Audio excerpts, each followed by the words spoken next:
তাহলে কবরের প্রশ্ন, পৃথিবীতে এমন কোন পরীক্ষা নেই যে পরীক্ষার প্রশ্নপত্র কি করে দেয়া হয়েছে, ফাঁস করে দেয়া হয়েছে। আমার আল্লাহ রাব্বুল আলামিন এই কবর জীবনের পরে জাহান্নামে যাওয়ার জন্য দুনিয়ার মানুষকে সতর্ক করে দিয়েছেন। ওয়ালাকাদ যারানা লিজাহান্নামা কাসীরাম মিনাল জিন্নি ওয়াল ইনস। ভুল করলাম নাকি?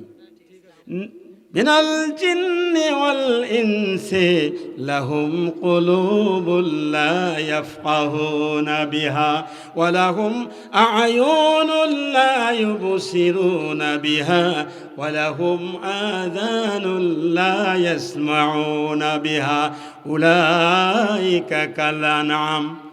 আমার আল্লাহ রাব্বুল আলামিন জানিয়ে দিলেন, অবশ্যই অধিকাংশ মানুষদের দ্বারা জাহান্নাম পরিপূর্ণ করা হবে, জাহান্নামী হয়ে যাবে জিন এবং ইনসানের মধ্য থেকে।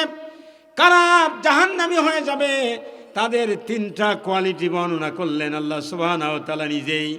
বললেন যে তাদের লাহুম কুলুবুল লা ইয়াফকাহুনা বিহা, যাদের হৃদয় আছে, যাদের বোঝার মতো ক্ষমতা আছে, এই মানুষগুলো বুঝেও যারা বোঝে না, যে মানুষগুলো কোরআনে কারীম নবীজির আদর্শ দেখেও যারা দেখে না, না দেখার ভান করে যাদের জীবন পরিচালনা করে, আর যে মানুষগুলো দেখেও দেখে না, শুনেও শোনে না, এই মানুষগুলো হৃদয় দিয়ে হৃদয়ঙ্গম করে না, এই মানুষগুলো দ্বারাই জাহান্নাম পরিপূর্ণ হয়ে যাবে।